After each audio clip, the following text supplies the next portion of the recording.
اعوذ باللہ من الشیطان اللعین الرجیم بسم اللہ الرحمن الرحیم الحمد للہ رب العالمین الحمد للہ کما هو اہلہ والصلاة والسلام على سید المرسلین وخاتم النبیین ابی القاسم محمد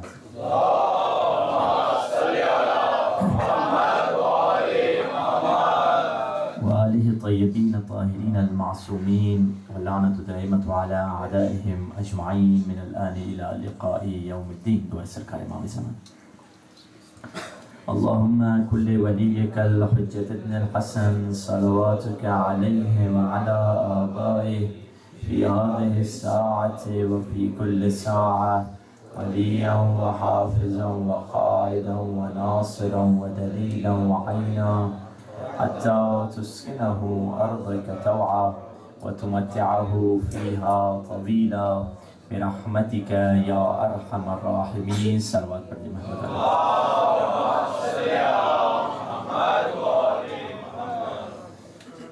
أما بعد فقد قال الله سبحانه وتعالى في كتابه المجيد وفرقانه الحميد وقوله الحق وهو أصدق الصادقين وما أرسلناك إلا رحمة للعالمين. صلوات پر محمد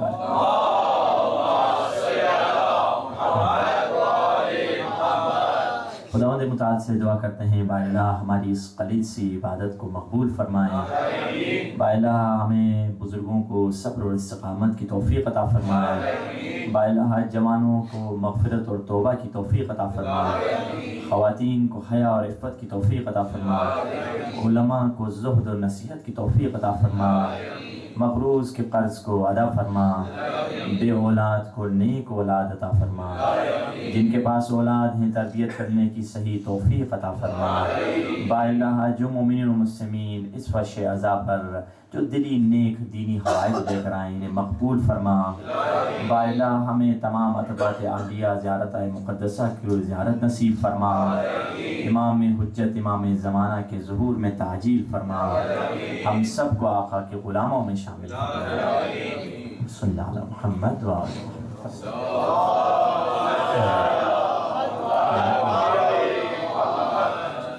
خداوند متعال جب اپنے حبیب کا ذکر قرآن میں کر رہا ہے تو خداوند متعال نے کس انداز سے ذکر کیا. فرمایا اے میرے حبیب ہم نے تمہیں عالمین کے لیے رحمت بنا کر بھیجا. یہ وہ نبی تھا جو عالمین کے لیے نبی بنا کر بھیجا ہے. اور عالمین میں صرف یہ دنیا نہیں آتی, صرف یہ کائنات نہیں آتی, بلکہ 18,000 دنیایں 18,000 کائنات ساری اس عالمین میں آتی ہیں. اور پوری کائناتوں کے لیے جو نبی ہے وہ یہ نبی ہے. اور خدا نے فرمایا مختلف نبیوں کو بھیجا. کتنے نبی کو بھیجا؟ آدم کو بھیجا, نوح کو بھیجا, اسماعیل کو بھیجا, یوسف کو بھیجا. ان تمام انبیاء کو کسی خاص لمیٹڈ نبی بنا کر بھیجا. کسی کو بنی اسرائیل کے لیے نبی بنا کر بھیجا, کسی کو عرب کے لیے نبی بنا کر بھیجا, کسی کو اس دنیا کے لیے نبی بنا کر بھیجا, کسی کو اپنے شہر کے لیے نبی بنا کر بھیجا. کسی نبی کے ساتھ اللہ نے اس انداز سے عالمین کا لفظ نہیں استعمال کیا. کسی نبی کو اپنے ایریا کے لیے نبی بنا کر بھیجا, کسی نبی کو تو صرف اپنے لیے نبی بنا کر بھیجا, کسی نبی کو صرف اپنی فیملی ممبرز کے لیے نبی بنا کر بھیجا. کسی نبی کے ساتھ خدا نے یہ نہیں کہا کہ ہم نے تمہیں عالمین کے لیے رحمت بنا کر بھیجا. کب کہا اور کس انداز سے کہا؟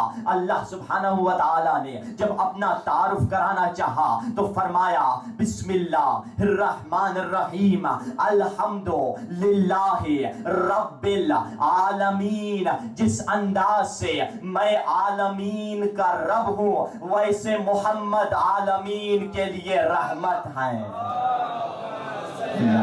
محمد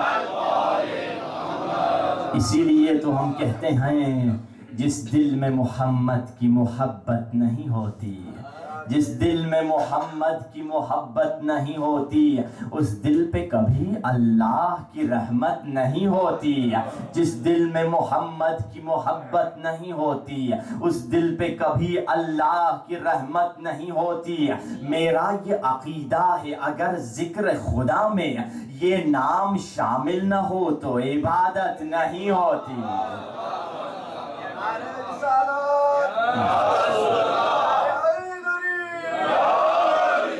یہ ہے مقام مصطفیٰ.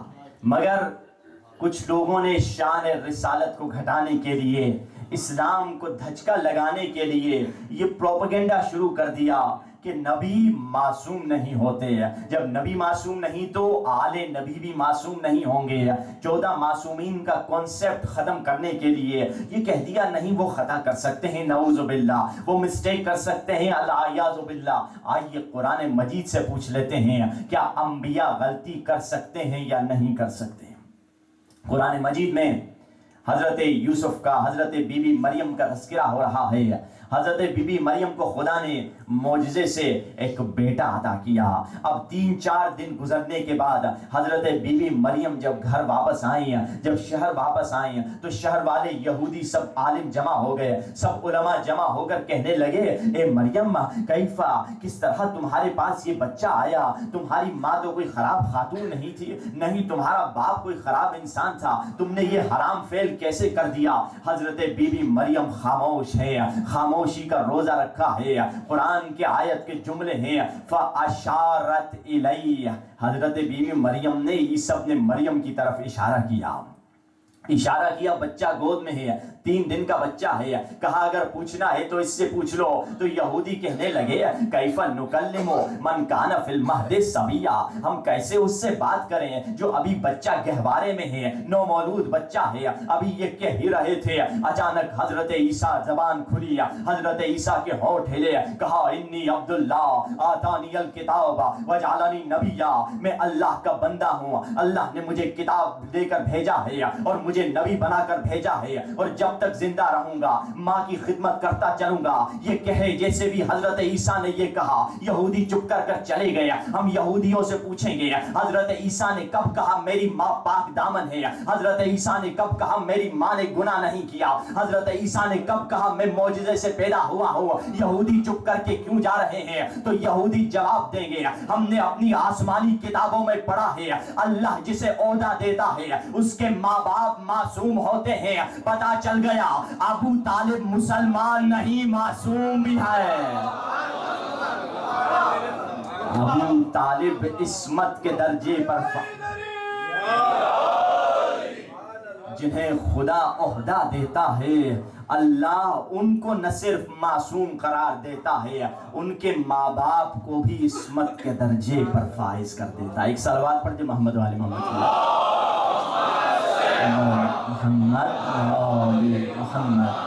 یہ ہے مقام مصطفیٰ. مقامات مختلف مقامات پہ یہ ملتا ہے، مختلف آیتوں میں یہ ملتا ہے کہ نبی کا عصمت کا کیا مقام ہے. اور یہی لوگ جو نبی کی عصمت پر اعتراض کرتے ہیں ان سے اگر یہ کہہ دیں کہ یہ بتاؤ کہ نبی قرآن کس نے دیا تمہیں؟ قرآن رسول خدا کے ذریعے سے ہم تک پہنچا ہے اور ہمیں یہ 100% یقین ہے نہ قرآن کے زبر میں فرق ہے، نہ زیر میں فرق ہے، نہ نقطے میں فرق ہے. اور اگر نبی مسٹیک کر لیتے تو قرآن لینے میں بھی غلطی کر سکتے اور قرآن سننے میں غلطی کر سکتے تھے، قرآن پہنچانے میں غلطی کر سکتے تھے. اور اگر یہ مان لیا جائے کہ نبی غلطی کر سکتے ہیں اسلام کی فاؤنڈیشن قرآن پوری انڈر کوسچن چلی جائے گی. قرآن کی وہ حقانیت ہی نہیں رہے گی کہ نبی وہ معصوم ہے جو کبھی خطا نہیں کر سکتے ہیں، نہ نبوت کے معاملات میں غلطی کر سکتے ہیں، نہ دنیاوی معاملات میں غلطی کر سکتے ہیں. ہر علم اللہ نے دیا ہے. اور یہی وہ لوگ کہتے ہیں کہ نبی 40 سال کے بعد نبی بنے ہیں، اس سے پہلے تو نبی ہی نہیں تھے، اس سے پہلے ایک معمولی عرب کے رہنے والے تھے. جبکہ ہم اس دنیا میں رہتے ہیں، آسٹریلیا میں سارے عیسائی ہمارے اطراف ہیں، تو عیسائی ہمیں قرآن اٹھا کر یہی آیت جو تھوڑی دیر پہلے ہم نے پڑھی ہمارے سامنے پیش کریں گے کہ یہ تمہارا قرآن کہتا ہے کہ عیسیٰ پیدا ہوتے ہی کہہ رہے ہیں کہ میں نبی ہوں، اور تمہاری حدیثیں کہتی ہیں کہ تمہارا نبی 40 سال کے بعد نبی بنا ہے. تمہارا نبی زیادہ بڑا یا ہمارا نبی زیادہ بڑا؟ اعتراض کر سکتے ہیں کہ یار تمہارا یہ جب عقیدہ ہے، تمہارے ہی عقیدے کے مطابق، تمہاری ہی کتابوں کے مطابق یہ بتلا رہی ہیں کہ ہمارا نبی عیسیٰ تمہارے نبی سے زیادہ بڑا ہے، کیوں؟ کیونکہ جو پیدائشی نبی ہے وہ زیادہ افضل ہوگا اس سے جو 40 سال کے بعد نبی بنا۔ ایک صلوات پڑھ دیں محمد والے محمد۔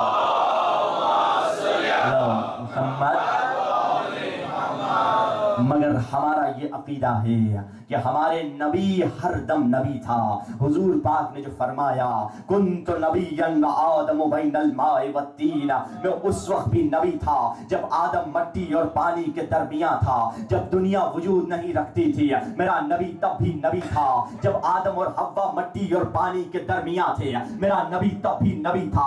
جب دنیا عدم سے وجود میں آ رہی تھی، میرا نبی تب بھی نبی تھا۔ جب طلوع اور زوال کی سرخی خلق ہو رہی تھی، میرا نبی تب بھی نبی تھا۔ جب حیات اور موت کی تخلیق ہو رہی تھی، میرا نبی تب بھی نبی تھا۔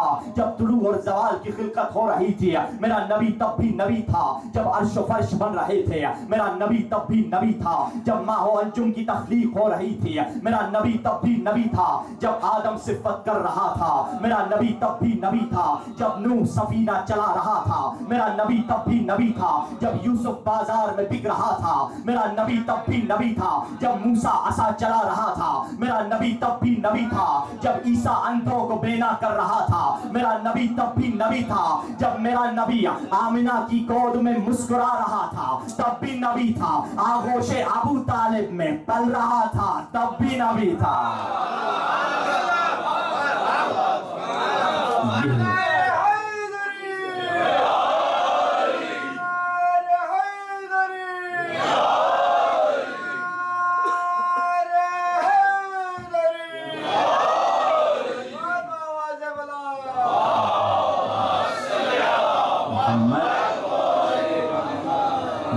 ہستیاں ہیں جنہیں خدا نے اختیار دیا ہے، اختیار دے کر بھیجا ہے۔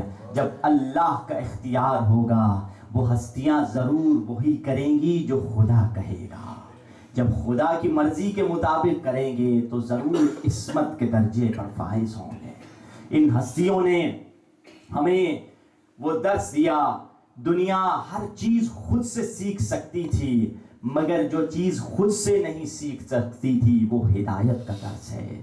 انسان ایروپلین بنا لے گا، چاند پہ چلا جائے گا، ٹیکنالوجی اپنی بیماریوں کا علاج کر لے گا، میڈیکل میں ٹیکنالوجی حاصل کر لے گا، مگر خدا تک پہنچنے کا ایک ہی رستہ ہے۔ اس میں ہزاروں رستے نہیں ہیں، ایک ہی در ہے، وہ اہل بیت کا در ہے۔ جو ہم کہتے ہیں نا کہ اہل بیت عجیب لوگ ہیں کہ ذکر علی پسند نہیں، عجیب لوگ ہیں کہ ذکر علی پسند نہیں، پسند جو خدا کو ہے وہی انہیں پسند نہیں۔ عجیب لوگ ہیں کہ ذکر علی پسند نہیں، پسند جو خدا کو ہے وہی انہیں پسند نہیں۔ مجھے بس ایک در اہل بیت کافی ہے، میرے مزاج کو آوارگی پسند نہیں۔ تو ایک ہی در ہے جو ہدایت کا در ہے۔ اگر ہمیں ہدایت تک پہنچنا ہے تو صرف اہل بیت علی اور آل علی کے در سے ہدایت تک پہنچیں گے۔ اور ہدایت کے دروس میں سے ایک ہدایت کا درس جو ہمیں اہل بیت نے دیا اور جس کی وجہ سے اہل بیت خود تنہا رہ گئے۔ ہمارا ٹاپک جو ادھر چل رہا تھا، اہل بیت کی تنہائی کے اسباب کیا ہیں، کیوں اہل بیت کو لوگ تنہا چھوڑ دیے۔ ان میں سے ایک چیز اس کے بارے میں گفتگو کرنے کے لیے ابھی تو ٹائم نہیں ہے، ایک ہنٹ دے دیتا ہوں۔ ان میں سے صرف ایک چیز جس کے بارے میں آج تھوڑی سی گفتگو ہو جائے کہ جس کی سبب اہل بیت تنہا رہ گئے، کیوں اولیاء خدا اکیلے رہ گئے، کیوں ان کے در پہ کسٹمر کم تھے، کیوں شیطان کا در پہ رش زیادہ تھی، کیوں حسین اور آل حسین کا دروازہ خالی رہا، کیوں لوگ آ کر اتنی کم حدیثیں اہل بیت سے پوچھتے تھے۔ ان میں سے ایک وجہ یہ تھی کہ لوگ کم ہمت تھے اور اہل بیت بلند ہمت تھے۔ جو درس دیتے تھے وہ ہمت کا درس دیتے تھے، ایسا درس دیتے تھے کہ لوگوں کو ہمت نہیں تھی اس راہ پہ چل سکیں۔ جیسے حضور پاک کے پاس ایک شخص آیا، کہنے لگا یا رسول اللہ، یاد ہے آپ جب طائف میں آئے تھے میرے شہر؟ جی ہاں یاد ہے۔ اور آپ کا کسی نے استقبال نہیں کیا، آپ کو بہت لوگوں نے ستایا؟ ہاں یاد ہے۔ ایک یا دو بندہ مسلمان ہوا تھا؟ جی یاد ہے۔ میں نے آپ کو اپنے گھر میں رہایا تھا؟ یاد ہے آپ کو؟ کہا جی یاد ہے۔ تو حضور پاک سمجھ گئے یہ بتلا رہا ہے. تو حضور پاک نے پوچھا اچھا میں اب تو حضور پاک آپ کی طبیعت ٹھیک ہے, اتنے صحابی ہیں سب بالکل آپ سیٹ ہو گئے. کہا الحمدللہ. تو حضور پاک سمجھ گئے یہ کچھ کہنے چاہ رہا ہے. کہا اچھا بتاؤ میں تمہاری کیا مدد کر سکتا ہوں, تم نے احسان کیا, اب میری وہ تکلیف سے میں نکل چکا ہوں, اب تمہاری کیا مدد کر سکتا ہوں. کہا یا رسول اللہ کوئی 20-30 اونٹ مل جائیں تو کیا کہنا, کوئی 10-12 بکرے مل جائیں تو کیا ہی کہنا. یہ ساری دنیا بھی اس نے 8-10 چیزیں مانگی. تو حضور پاک نے مسکرائے اور کہا یہ جو چیزیں تم نے طلب کی وہ تمہاری ہو گئی. یہ خوش ہو کے چلا گیا, صاحب کو کہہ دیا اس کو دے دیا جائے. وہ چیزیں لے کر چلا گیا. جب وہ چلا گیا حضور پاک نے کہا کاش اس کی ہمت بنی اسرائیل کی بوڑھی خاتون جتنی ہوتی اتنی بھی اس کی ہمت نہیں. پوچھا یا رسول اللہ وہ کون بوڑھی عورت تھی بنی اسرائیل کی جس کی ہمت اس سے زیادہ تھی؟ کہا وہ شخص, وہ عورت بنی اسرائیل کی وہ تھی جب خدا نے موسیٰ کو حکم دیا موسیٰ جاؤ یوسف نبی کی قبر تلاش کرو. یوسف نبی کی قبر تلاش کرتے کرتے تھک گئے. ادھر سے پوچھا کسی کو پتہ نہیں, ادھر سے پوچھا کسی کو پتہ نہیں. یہ اللہ کا امتحان تھا نبی کے لیے, قوم کو ہدایت دینے کے لیے. ہر ایک سے پوچھ رہے ہیں کسی کو پتہ نہیں ہے. چلتے چلے گئے. کسی نے کہا ایک گاؤں میں ایک بوڑھی عورت رہتی ہے, بہت بوڑھی ہے, وہ دعویٰ کرتی ہے کہ مجھے یوسف نبی کی قبر کا علم ہے, تو آپ ان سے پوچھ لیجئے. کہا چلتے ہیں اس کے پاس. آئے حضرت عیسیٰ. کہا تمہیں معلوم ہے یہ حضرت یوسف کی قبر کہاں ہے؟ کہا معلوم ہے. بتاؤ گی؟ نہیں بتاؤں گی. ارے نہیں بتاؤ گی؟ نہیں بتاؤں گی. علم کی پرائس ہوتی ہے, علم کی قیمت ہوتی ہے. آج کل کی دنیا میں دیکھ لیجئے وہ کنٹریز, وہ ملک مالدار ہیں جن کے پاس علم ہے, جبکہ ریسورسز سارے مسلمان ملکوں کو اللہ نے دیے ہیں, مگر علم سے انہوں نے استفادہ نہیں کیا. وہ سارے ریسورسز یہاں آ کر استعمال ہوتے ہیں. علم کی قیمت ہوتی ہے. یہ عورت اس بلند ہمت عورت تھی, اس زمانے میں کہہ رہی ہے علم کی پرائس ہوتی ہے. آپ مجھے پرائس دیں گے تو میں آپ کو بتاؤں کہ کہاں ہے. کہا کیا پرائس ہے؟ کہا 3 شرطیں ہیں, اگر مان لیں گے سنے بغیر مان لیں. کہا سنے بغیر کیسے مان لوں, پہلے بتاؤ شاید فیزیبل ہو نہ ہو, پاسبل ہو. کہا نہیں میری یہی شرط ہے. خدا کی طرف سے آواز آئی موسیٰ مان لو جو یہ کہہ رہی ہے. کہا ٹھیک ہے مان لیے, تمہاری تینوں شرطیں میں نے مان لی. شرطیں تو بتا دو پھر قبر ہمیں بتلا دو. کہا پہلی شرط یہ ہے کہ میں بالکل جیسے جوان تھی 100 سال پہلے ویسے جوان ہو جاؤں, اور دوسری شرط یہ ہے کہ موسیٰ نبی کی بیوی ہو جاؤں, اور تیسری شرط یہ ہے کہ دنیا میں بھی موسیٰ کی بیوی رہوں اور آخرت میں بھی بیوی رہوں. لوگ حیران ہو گئے, اس نے اس 3 حاجتوں میں اپنی دنیا بھی بنا لی آخرت بھی بنا لی. اسے کہتے ہیں بلند ہمت لوگ, کہ جنہوں صرف دنیا کی طلب نہیں تھی آخرت کے طلبگار تھے. اہل بیت کے پاس یہ بلند ہمت سپاہی نہیں تھے, یہ بلند ہمت لوگ نہیں تھے. امام حسین تو کہا جائے ہم اپنی زبان میں کہیں کہ بہت لکی تھے, انہیں 72 سپاہی مل گئے جو بہت بڑی تعداد ہے. ہمارے لیے تو کم ہے 72 لوگ, تو ہم تو یہاں پہ ہی 50-60 لوگ آ سکتے ہیں. 72 تو کچھ نہیں ہے. اس زمانے میں عالم اسلام جس میں آدھی دنیا کی حکومت تھی, عالم اسلام میں مسلمان تھے, اس زمانے میں 72 کی تعداد کچھ بہت کم ہے. کیوں؟ کیونکہ اس میں سے 18-20 تو آپ خود ہاشمی سادات کو اگر نکالیں تو 72 بھی لوگ نہیں تھے جو اہل بیت کو مدد کرنے والے تھے. اتنے کم لوگ تھے جو اہل بیت کی مدد کرنے والے تھے. کیوں؟ کیونکہ اور باقی اماموں کو دیکھ لیں, کسی کے پاس 3, کسی کے پاس 4, کسی کے پاس 5. مولا علی علیہ السلام کی زندگی میں دیکھ لیں, مولا علی نے حکم دیا جاؤ مسجد میں, کل آ جاؤ مسجد میں, اور کل آ کے مسجد میں تمہیں جس کو اپنے صحابیوں کو کہا جس کو کل قیام کرنا ہے ظالم کے خلاف, خلیفے کے خلاف, مسجد میں سر منڈوا کے آ جاؤ. سر منڈوانے والے جو آئے تھے ان میں سے ایک سلمان تھے, ایک ابوذر تھے, ایک مقداد تھے, اور ایک زبیر تھا جس نے بعد میں مولا کو چھوڑ دیا. صرف 4 لوگ تھے. مولا نے کہا 4 لوگوں سے قیام نہیں ہو سکتا, جاؤ اپنے گھر واپس چلے جاؤ. یہی 4 لوگ تھے اس زمانے میں جن کے پاس ہمت تھی, مگر باقی وہ کم ہمت لوگ تھے. کیونکہ حدیث میں ہے المرء یطیر بہمتہ, مرد اپنی ہمت کے برابر اس کی پرواز ہوتی ہے. جتنی اس کی پرواز بلند ہوگی اتنی اس کی ہمت بلند ہوگی. ہر چیز کا دار و مدار انسان کی ہمت پہ ہے. سب سے بڑی ہمت ان کو اللہ نے دی جنہوں نے اہل بیت کا ساتھ دیا.